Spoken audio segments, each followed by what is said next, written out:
1절에서 7절까지입니다. 구약 1315쪽. 우리가 좀 다리가 불편하지 않으신 분들은 자리에 잠시 일어나셔서 경건한 마음으로 하나님의 말씀을 함께 받도록 하겠습니다. 스가랴 4장 1절에서 7절까지 1315쪽에 있는 말씀, 하나님의 말씀을 함께 받으시겠습니다. 다 같이. 내게 말하던 천사가 다시 와서 나를 깨우니 마치 자는 사람이 잠에서 깨어난 것 같더라. 그가 내게 묻되 네가 무엇을 보느냐? 내가 대답하되 내가 보니 순금 등잔대가 있는데 그 위에는 기름 그릇이 있고 또 그 기름 그릇 위에 7 등잔이 있으며 그 기름 그릇 위에 있는 등잔을 위해서 7 관이 있고 그 등잔대 곁에 2 감람나무가 있는데 하나는 그 기름 그릇 오른쪽에 있고 하나는 그 왼쪽에 있나이다 하고 천사에게 물어 이르되 내 주여 이것들이 무엇이니까 하니 내게 말하는 천사가 대답하여 이르되 네가 이것들이 무엇인지 알지 못하느냐 하므로 내가 대답하되 내 주여 내가 알지 못하나이다 하니 그가 내게 대답하여 이르되 여호와께서 스룹바벨에게 하신 말씀이 이러하니라. 만군의 여호와께서 말씀하시되 이는 힘으로 되지 아니하며 능력으로 되지 아니하고 오직 나의 영으로 되느니라. 큰 산아 네가 무엇이냐? 네가 스룹바벨 앞에서 평지가 되리라. 그가 머릿돌을 내놓을 때에 무리가 외치기를 은총 은총이 그에게 있을지어다 하리라 하셨고. 아멘. 자리에 앉으시겠습니다. 함께 읽은 오늘 본문 말씀을 중심으로 은총을 노래합니다, 이런 제목으로 말씀의 은혜를 함께 나누겠습니다. 세상 사람들이 부르는 많은 노래의 주제나 제목은 대개 이별이나 슬픔이나 후회나 아쉬움이나 그리움이 대부분입니다. 그러나 우리 예수님 믿는 사람들, 특별히 우리 대양제일교회 성도님들이 오늘 온종일토록, 아니 우리의 남은 여생 동안 불러야 될 찬송의 제목, 노래의 주제는 무엇일까? 제가 그 주제를 오늘 정해드리려고 그래요. 그 주제 제목이 뭐냐면 바로 은총이라고 하는 것입니다. 그래서 오늘 설교의 제목이 은총을 노래합니다. 여러분, 제가 말씀드리는 이 은총이라는 말은 히브리어로 헨이라고 하는 명사인데요. 무슨 뜻이냐면 호의, 그리고 우아함, 매력, 아름다움을 뜻하는 명사인 것입니다. 따라서 우리가 은총을 노래한다는 말은 여러분 무슨 뜻일까요?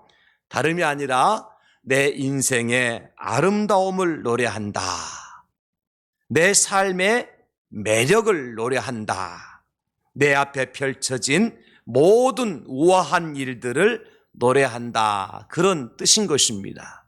여러분 평생에 여러분의 삶의 아름다움을, 우아함을, 매력적인 일들을 여러분들의 입술을 통해 노래하며 살아가실 수 있기를 예수님의 이름으로 축복합니다. 사랑하는 성도 여러분, 하나님은 우리가 아름다운 인생을 살도록 창조하셨습니다. 우리의 삶이 매력적이도록 설계해 놓으셨습니다. 그래서 우아하고 품격 있게 사는 것을 하나님은 원하고 계시고 바라고 계시고, 그런 삶을 살아가는 인생을 바라보시면서 하나님은 기뻐하신다고 하는 사실이에요. 하나님께서 본래 창조하신 사람은요, 찌질이 인생으로 살아갈 그런 사람으로 만드시지 않으셨습니다. 아무런 볼품도 없이 살다 갈 인생으로 우리 사람을 창조하신 것이 아니라는 것입니다. 그야말로 전쟁통에 여러 가지 전염병과 재앙 등으로 고통받다가 죽으라고 우리를 만들어 놓으시지 않으셨습니다. 끝까지 눈에 보이지도 않는 바이러스 때문에 뛰어봤자 뭐라고요? 벼룩이라고. 그런데 그 벼룩 때문에 온 천지가 난리가 아닙니까? 그 보잘것없는 벼룩 때문에 허둥지둥대며 살라고 하나님 우리를 땅에 남겨놓으신 것이 아니라고 하는 사실입니다. 왜냐하면 우리는 하나님의 형상으로 시음을 받았습니다.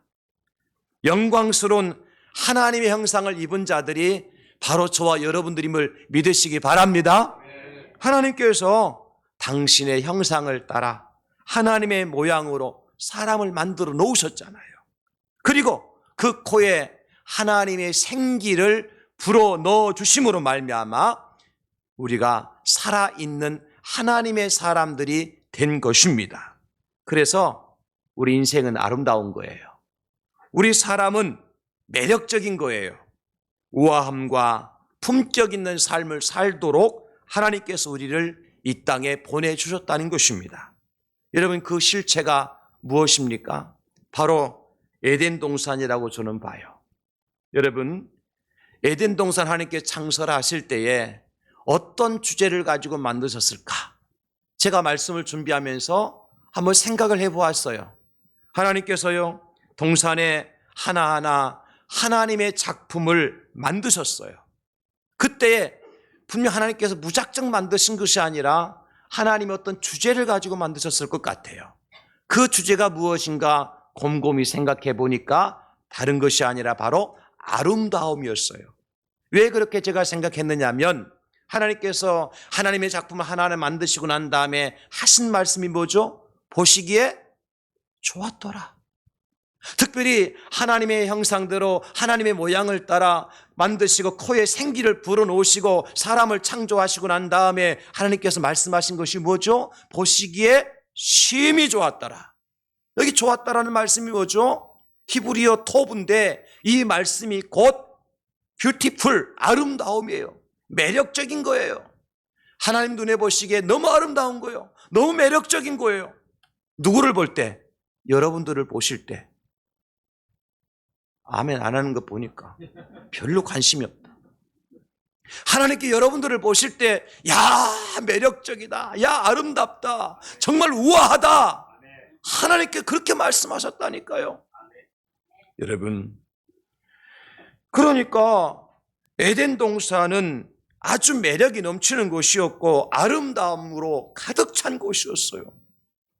그러니까 시기의 대왕, 거짓의 아비인 마귀가 어떡합니까? 바로 그것을 찾아오잖아요. 만약에 말이죠, 생각해 보세요. 볼품도 없고 별것도 없고 찌질이 인생 살다 갈 그런 것들을 에덴 동산을 하나님 만들어 놓으셨다면 마귀가, 사탄이 그 안에 찾아올 이유가 있겠어요, 없겠어요? 뭐 하라고 찾아와요? 내버려 두면 되는데. 찾아와서 아담과 하와를 유혹해서 결국 사탄이, 마귀가 계획한 목적은 뭐죠? 아름다움을 깨트리는 거예요.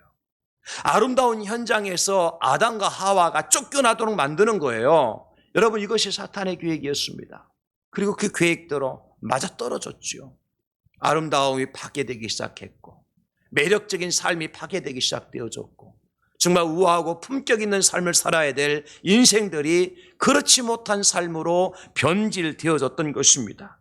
그러므로 여러분, 지금 저와 여러분들이 회복해야 될 것은 다름이 아니라 우리의 매력적인 삶인 줄 믿으시기 바랍니다. 정말 우리가 우아하고 아름답고 품격 있는 인생의 길로 다시 돌아가야 될 줄 믿으시기 바랍니다.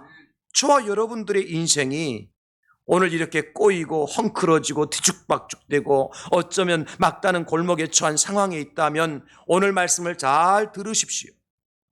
말씀을 들으시고 이 말씀을 믿으면 하나님께서 스룹바벨에게 하신 예언대로 큰 산이 평지가 되는 은혜가 여러분 인생에 펼쳐질 줄 믿으시기 바랍니다. 그래서 결국 오늘 말씀처럼 은총을 노래하는 그러한 축복의 주인공들이 될 줄 믿으시기를 예수님의 이름으로 축원합니다. 우리 앞에 놓인 큰 산이 평지가 되고 우리가 은총을 노래할 수 있어야 된다. 오늘 본문은 이스라엘 백성들이 바벨론의 포로가 되어지고 페르시아가 그 시대를 통치하던 그때에 스가랴 선지자에게 임한 5번째의 환상입니다. 그 내용이 뭐냐면 오늘 본문 우리가 함께 읽은 2절과 3절의 내용인데요. 스가랴 선지자가 환상을 보니까요, 두 감람나무가 서 있어요. 그 두 감람나무에서 기름이 흘러나와 가지고 두 개의 그릇에 모이게 되어지고 그 두 개의 그릇에서 7개의 금관을 타고 올라가서 그 7개의 금관 위에 있는 그 등잔 위에 이제 불이 밝혀지는 그런 환상을 하나님께서 보여주신 거예요. 여기 오른쪽과 왼쪽에 서 있는 두 감람나무는 무엇을 뜻하는가 하면 바벨론의 포로로 잡혀갔다가 예루살렘으로 돌아온 총독 스룹바벨과 그리고 예루살렘의 대제사장으로 있었던 여호수아를 상징하는 거예요. 그리고 그 감람나무에서 흘러내리는 기름은 무엇을 뜻하느냐 하면 성령의 강력한 역사를 뜻하는 것입니다. 자, 그러니까 지금 이들은 예루살렘 성벽을 재건하기 위해서 이제 바벨론으로 돌아왔는데 돌아와서 보니까 성벽을 재건할 수 있는 여러 가지 어렵고 힘든 일만 남아있는 거예요. 그런데 그 스룹바벨과 여호수아를 통해서 하나님께 역사하시는데 스룹바벨과 여호수아의 힘으로 되지 아니하고 그들의 능력으로 되지 아니하고 오직 나의 영으로 되느니라, 성령으로 되느니라 말씀하셨으니까 스룹바벨이 역사하신 성령, 여호수아의 역사하신 성령을 통해서 이제 기름이 모아지고 그 기름이 7 등잔에 불을 밝히는 역사가 일어나는 것이죠. 여러분, 7 등잔은 무엇을 뜻할까요? 회복된 이스라엘이요, 다시 재건된 예루살렘 성벽을 뜻하는 것입니다. 누가 하시겠다는 겁니까? 하나님께서 하시겠다는 거예요. 사랑하는 성도 여러분, 아직도 회복에 대한 아무런 변화도 없었습니다. 성전 재건 사업 역시 주변 국가나 반대 세력에 의해서 계속 지연반되는 그런 상황이었어요. 그래서 백성들은 의욕을 상실했고 스룹바벨의 지도력 역시 힘을 잃고 있는 그런 상황이었습니다. 그때 하나님께서는 스가랴 선지자에게 환상을 보여주시고 스룹바벨에게는 말씀하시는 것입니다. 이 일은 사람의 힘으로 되지 아니하며 사람의 능력으로 되지 아니하고 오직 주의 성령의 능력으로 되느니라. 그러니 너희들은 뭐만 하라는 얘기예요? 은총을 노래할지어다. 사랑하는 성도 여러분, 이제 저와 여러분들도 은총과 또 은총을 노래하는 승리의 주인공들이 다 되실 수 있기를 예수님의 이름으로 축복합니다. 아름답고 매력적이고 우아한 삶의 노래, 품격 있는 삶을 노래하는 그러한 주인공들이 되어야 된다는 것입니다. 언제까지나 한많은 이 세상 탓만하고 살아가시겠습니까? 내 앞에 있는 큰 산을 평지가 되게 만드시고 그 위에 머릿돌을 놓으시고 성벽을 재건하시는 그 하나님의 은혜를 노래하며 날마다 내가 그 품격 있는 삶, 아름다운 삶, 매력적인 삶을 노래하는 그러한 주인공들이 되라고 오늘 이 자리에 하나님께 여러분들을 초대하신 줄로 믿으시기 바랍니다. 그렇다면 우리를 하여금 하나님의 은총을 노래하도록 성령 하나님께 행하실 일들이 뭐냐? 첫째는 이것입니다. 큰 산이 평지가 되게 하십니다. 오늘 7절의 전반부에 보면 큰 산아 네가 무엇이냐? 네가 스룹바벨 앞에서 평지가 되리라. 여러분, 저는 여기 네가 스룹바벨 앞에서 이 스룹바벨 대신에 우리 교회를 또 우리 성도들을 넣어서 이렇게 선포했으면 좋겠어요. 큰 산아 네가 무엇이냐? 네가 교회 앞에서 평지가 되리라. 큰 산아 네가 무엇이냐? 네가 성도 앞에서 평지가 되리라. 할렐루야. 우리 한번 그렇게 선포해 봅시다. 우리 교회 앞에서 그렇게 넣어서 한번 해보실까요? 큰 산아 시작. 큰 산아 네가 무엇이냐? 네가 우리 교회 앞에서 평지가 되리라. 아멘. 이번은 내 앞에서 평지가 되리라. 그렇게 한번 선포해 보실까요? 시작. 큰 산아 네가 무엇이냐? 네가 내 앞에서 평지가 되리라. 아멘. 한 번 더요. 시작. 큰 산아 네가 무엇이냐? 네가 내 앞에서 평지가 되리라. 아멘. 여러분, 여기 큰 산은 스룹바벨과 이스라엘의 성전 재건을 하려는데 방해되는 모든 것들입니다. 특별히 무리들이 그렇게 했죠. 적어도 이 큰 산의 무리들은 이스라엘을 포로에서 1차로 속박한 고레스 왕 때부터 다리오 왕 때까지 끈질기게 성벽 재건을 방해한 무리들입니다. 어떻게 방해했느냐면요, 고관들에게는 뇌물을 주어서 성전 재건을 막았고요, 아하수에로 왕, 즉 다닥사스 왕이 즉위할 때는 고발하는 글까지 올려서 성전을 재건하지 못하도록 방해했습니다. 그 내용이 이런 내용이에요. 만약 히브리인들이 이 성읍을 건축하고 성곽을 완공하면 다시는 왕에게 조공과 관세와 통행세를 내지 않고 결국 왕들에게 손해를 입히게 될 것입니다. 그래서 왕의 영지가 사라지니 이 악한 것을 못하게 막아주십시오라고 하는 고발장이었어요. 결국 이 성전 재건을 중단하라고 하는 왕의 조서가 내려지고요. 바사왕 다리오 왕 2년까지 성전 공사가 중단되고 말았습니다. 거기다가 오랜 세월 성전 재건에 동역했던 이스라엘 백성들마저 사기가 조화될 뿐만 아니라 힘까지 빠져서 도무지 성벽 재건 공사가 진행되거나 완성될 조건이 하나도 없었어요. 이게 큰 산이죠. 이런 상황 속에서 하나님께서는 스가랴 선지자에게 환상을 주십니다. 비전을 주십니다. 그 앞에 비록 큰 산이 우뚝 서 가로막혀 있었지만은 그 산이 무너집니다. 그 산이 사라집니다. 대신에 그곳에 평지가 변화된, 평지로 되는 그런 환상을 하나님께 보여주시는 거예요. 여러분, 이런 환상을 여러분 다 보실 수 있기를 주님의 이름으로 축원합니다. 제가 한 2주 전에 저 마산에서 목회하신 목사님을 만나 대화 중에 놀라운 말씀을 들었어요. 다른 게 아니라 그 교회가 아주 시골 산골짜기에 있었어요. 그야말로 큰 산들이 있어서 아이들을 학교에 보내려고 그러면 그 큰 산을 돌아서 가야 되는데 그 아들이 이제 고등학교 들어갈 때가 됐는데 목사님 고민이 생긴 거예요. 자기 교회에서 고등학교까지 보내려고 그러면 차로 운전을 해서 1시간 30분을 가야 된다는 거예요. 너무 골짜기 산이 있다 보니까 산을 골짜기를 돌아서 산을 넘어서 가야 되니까 1시간 반이 걸린다는 거예요. 그러니까 목사님 어떻게 해요 이제는? 목회도 해야 되는데 아들이 둘인데 고등학교 보내야 되는데 환경이 그러니까 임지를 옮겨야 되나 이런 생각이 안 들었겠습니까? 자식 교육인데. 그러나 목사님이 엎드려서 기도하기 시작했어요. 포기하지 않았어요. 하나님께 매달렸어요. 어떻게 하면 좋겠습니까? 이제 아들이 내년에 고등학교 들어가야 되는데 학교까지 애를 태워다 주려면 매일같이 1시간 반 왕복 3시간 아닙니까? 이 일을 해야 되는데 목회도 해야 되고 결코 쉽지 않은 일입니다. 하나님 도와주세요. 아이가 고등학교 들어갈 해가 되었어요. 그런데 어떤 일이 벌어졌느냐? 그 큰 산에 터널이 뚫렸어요. 쌀재 터널이 뚫렸어요. 쌀재 터널이. 그래서 그 터널을 통과해서 학교까지 가는데 얼마나 걸리는 거 아니까 15분 만에 갈 수가 있게 되었어요. 1시간 30분 동안 돌아서 높이를 넘어서 가야 될 꼬불꼬불한 길을 가야 되는데 그냥 직선 도로로 15분 만에 가게 되었어요. 아이 고등학교 들어가는 해.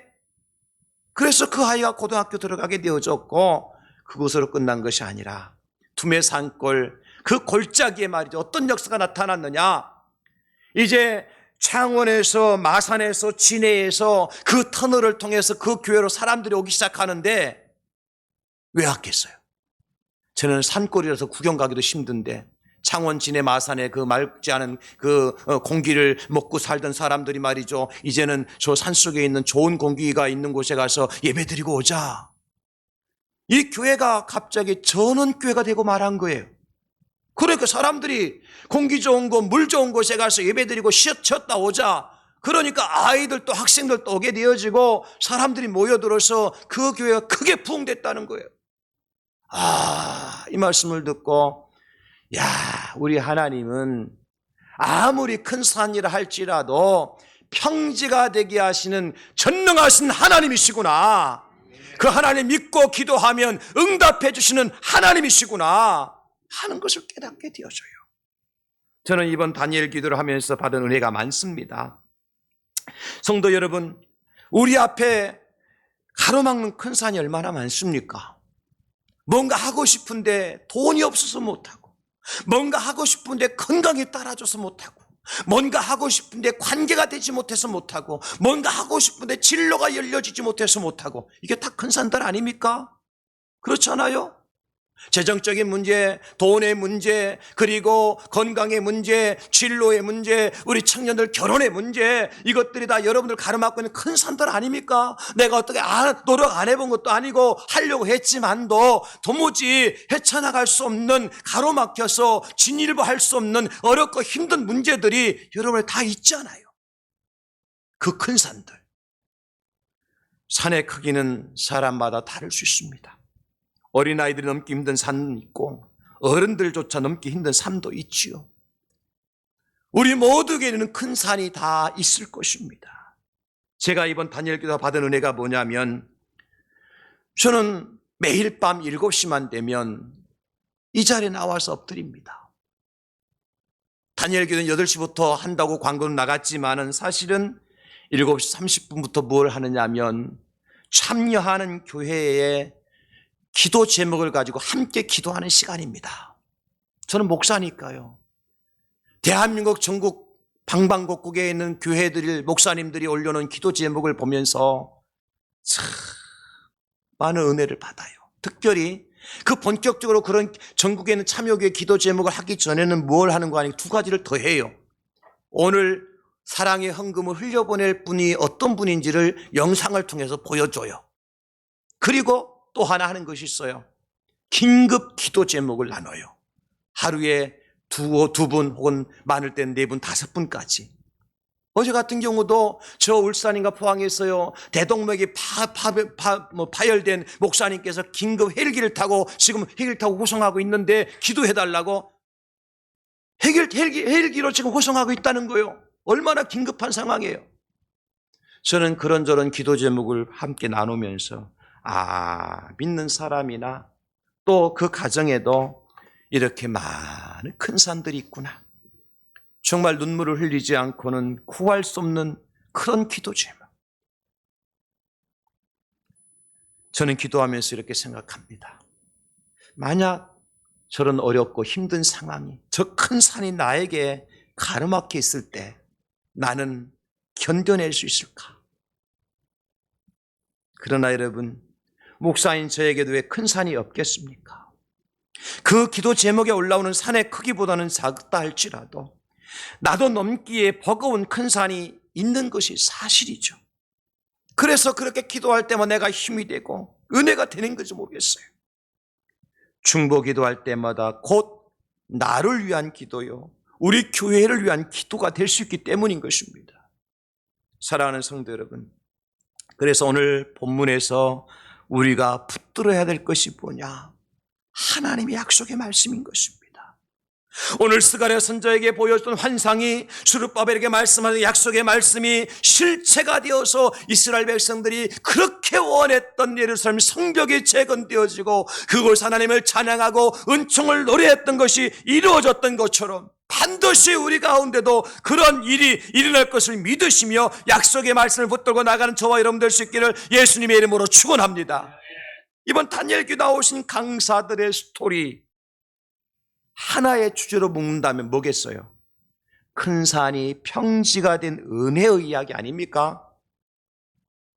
탈북자이시든 선교사든 그분이 대학 수학 교수든 목사든 아니면 연예인이든 정치인이든 장애인이든 기업가 사업가든지 간에 모두가 그들 앞엔 큰 산이 있더라고요.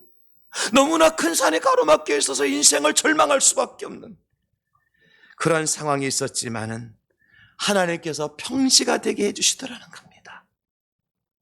그 산을 옮겨주시더라는 거예요. 그래서 16,000여 교회 앞에서 40만 성도들 앞에서 하나님이 큰 산을 옮겨주셨다고 간증하는 것 아닙니까? 그래서 저는 이번 다니엘기에 직접 참석하지 못하신 분들도 많이 계시는데 다행히 유튜브에 들어가시면 다니엘기도 치고 들어가시면요, 그동안 간증했던 분들 내용이 다 나와 있어요.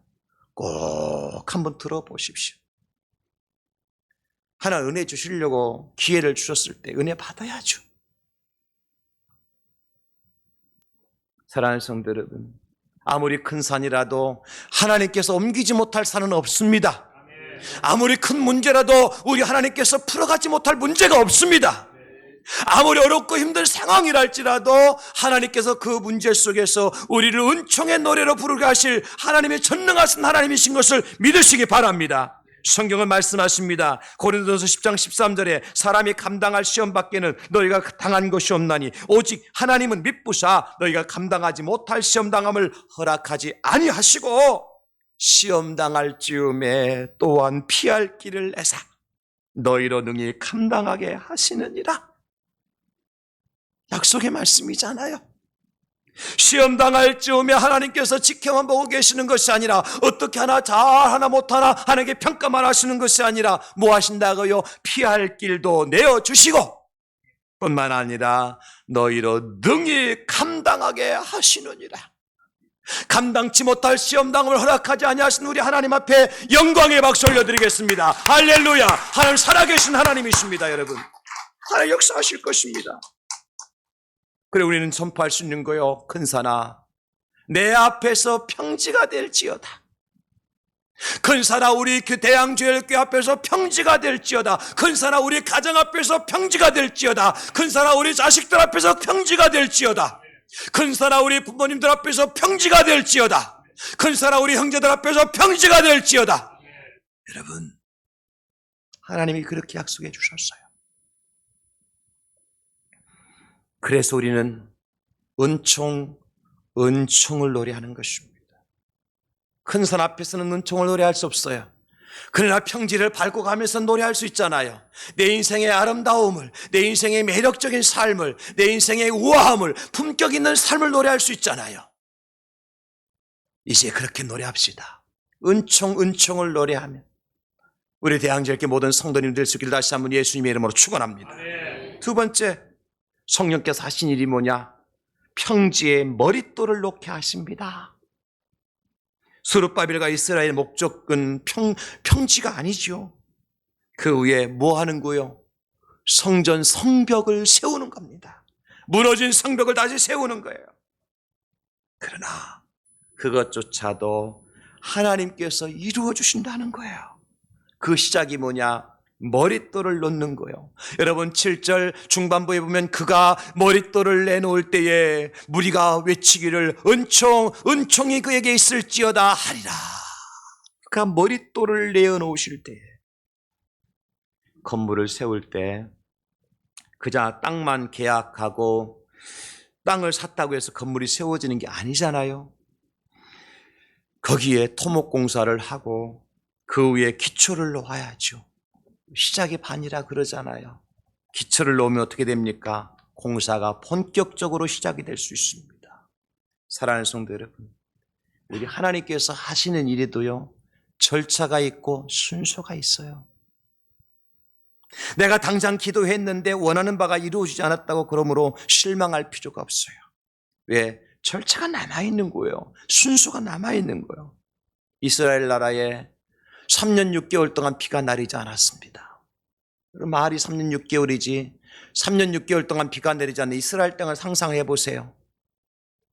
좋은다고 상상되는 게 아니거든요. 깨어나서 상상하셔야 돼요. 온 땅이 말라 바싹바싹 말라 죽어. 그때에 엘리야 선지자가 아합 왕에게 이렇게 얘기합니다. 왕이여 올라가서 먹고 마시소서. 큰 비 소리가 있나이다. 그리고 자기는 갈멜산 꼭대기에 올라가서 땅에 꿇어 엎드려서 그의 얼굴을 무릎 사이에 넣고 기도하기 시작합니다. 온 만물을 창조하시고 인생의 생사복을 주관하신 하나님, 하늘에 구름을 띄우시고 땅에 비를 내려주시는 하나님, 이 땅에 3년 6개월 동안 비가 내리지 않아서 온 백성이 굶어 죽어가고 있고 고통 가운데 있나이다. 살려주세요. 살려주세요. 기도하고 사환에게 가서 저 바다 쪽을 바라보고 오라고 시켰어요. 사원이 갔다 와서 뭐라 그래요? 아무것도 없습니다. 7번씩이나 엘리야 선지자가 그렇게 기도해요. 그때 7번째 다녀와서는 사환이 하는 말이 뭡니까? 선생님, 저 바다 끝에 그만 손바닥만한 작은 구름이 떠올랐습니다. 손바닥만한 작은 구름이에요. 큰 먹구름이 아니었어요. 그때 엘리야는 사환에게 얘기합니다. 지금 바로 아합 왕에게 가서 비에 막히지 않도록 마차를 갖추고 빨리 왕궁으로 돌아가도록 해라. 여러분, 말씀을 잘 보셔야 돼요. 그러면 엘리야가 처음에 아합 왕에게 말할 때에 뭐라고 말했어요? 올라가서 먹고 마시소서. 큰 비 소리가 있나이다. 그때 구름을 봤어요, 못 봤어요? 없었어요. 구름이 없었어요. 그럼에도 불구하고 선지자는 왕에게 얘기했어요. 그리고 7번씩이나 기도했을 때 그에게 떠오른 것은 작은 손바닥만한 구름이었어요. 그런데 어떤 역사가 결과가 나타납니까? 열왕기상 18장 45절입니다. 우리 다 같이 한번 읽어볼까요? 시작. 조금 후에 구름과 바람이 일어나서 하늘이 캄캄해지며 큰 비가 내리는지라 아합이 마차를 타고 이스라엘로 가니. 아멘. 여러분, 하나님께서 일하시는 데는 과정이 있고 절차가 있고 순서가 있더라는 거예요. 우리는 그냥 당장 우물에서 숭늉이 안 나오면 하나님 힘이 없는 분이라고 생각하고 포기하지요. 성경은 말씀합니다. 이사야 60장 22절에 그 작은 자가 1000명을 이루겠고 그 약한 자가 강국을 이룰 것이라. 때가 되면 나 여호와가 속히 이루리라. 언제 이루신다고요? 때가 되면 나 여호와가 어떻게 이루어 주신다고요? 속히 이루리라. 우리는 때를 기다리지 못했을 뿐이에요. 때가 되면 하나님께서 이루시는 것은 순식간에 이루실 수 있는 거예요. 내가 30년을 기다려왔다 할지라도 50년을 기다려왔다 할지라도 하나님께서 큰 산을 옮기실 수 있고 그 위에 머릿돌을 놓으실 것 같으면 뚝딱 하고 놓으시는 분이 하나님이신 줄로 믿으시기 바랍니다, 여러분. 근데 우리는 어때요? 당장 기도한 대로 이루어지지 않을 때 오히려 시험에 빠지죠. 낙심하고 말죠. 기도 중단하죠. 왜 그럴까요? 베세다 들녘에 5,000명 이상의 장정들이 모여서 예수님 말씀 듣고 돌아갈 때 허기진 배를 움켜쥐고 돌아가는 것을 보면 예수님께서 뭐라고 그러셔요? 제자들에게 이들에게 먹을 것 좀 갖다 주라고. 제자들이 예수님 말씀하시니까 먹을 것이 어디 있는가 싶어갖고 막 여기저기 찾아다녔잖아요. 찾아온 것이 뭐예요? 어린 아이의 손에 들려진 도시락 하나예요. 그때에 제자들이 예수님께 뭐라고 말합니까? 요한복음 6장 9절입니다. 여기 한 아이가 있어 보리떡 5개와 물고기 2마리를 가지고 있나이다. 그러나 그것이 이 많은 사람에게 얼마나 되겠사옵나이까? 무슨 얘기예요? 이들의 반응은 뭡니까, 여러분? 아, 주님 드디어 찾았습니다. 도시락 하나 찾았습니다. 이제 됐습니다. 그러고 있습니까? 아니잖아요. 장정만 5,000명이니까 거기에 어린아이들, 부녀자까지 포함하면 최소한 1만 명, 15,000명이 넘을 거예요. 여러분 생각해 보세요. 1만 명이 들에 쬐그맣게 앉아 있어요. 그런데 그들에게 어린아이 손에도 도시락 하나가 도대체 뭐가 되겠냐는 거예요. 제자들 말이 틀렸어, 맞았어요? 맞잖아요. 그런데 여러분, 그들의 마음속에는 뭐가 없어요? 엘리야가 보았던 큰 빗소리를 듣지 못했어요. 엘리야와 사환이 보았던 손바닥만한 구름을 보지 못했어요. 믿음의 사람은요, 그 어린아이의 손에 들려진 도시락을 무엇으로 볼 수 있어야 되느냐면 평지로 변화된 곳에 갖다 놓은 머릿돌로 볼 수 있어야 돼요. 제가 이번 다니엘 기도를 하면서 제게 주신 하나의 소원이 있었습니다. 제 마음에 소원을 하나 주셨어요. 그것은 우리 다음 세대를 위해서 이번 성탄절에 하나님께 선물을 좀 드려야 되겠다. 잘 들으세요. 다음 세대를 위해서 누구에게 하나님께 선물을 좀 드려야 되겠다. 그 선물은 다름이 아니라 우리가 매일 밤 흘려보내는 다음 세대를 위한 예물이 될 것입니다. 그걸 왜 제가 마음의 소원을 품었느냐면 사실은 우리 교회 다음 세대에 대한 관심을 많이 갖고 계시잖아요. 근데 말로는 다음 세대 하지만 실제로 다음 세대를 위해서 해준 게 별로 없는 것 같아요. 늘 미안하고 죄송하고. 그래서 제가요, 기도하는 중에 저 식당에 있는 2층에 우리 유치부 아이들이 예배드리는 공간이 있어요. 그 한쪽 구간에 보면은 미끄럼틀이 있고 애들이 그거 놀고 있어요. 우리가 좋은 식당에 가더라도, 교회가 아니라 좋은 식당에 가더라도 부모님들이 와서 맛있게 음식 먹고 애들은 마음껏 건강하게 놀라고 마르는 공간을 보셨죠, 여러분? 우리 교회는 저 미끄럼틀 제가 중고로 사온 거예요. 저거 화명동 가서 당근마트에서 나왔길래 그거 갖다 놨어요.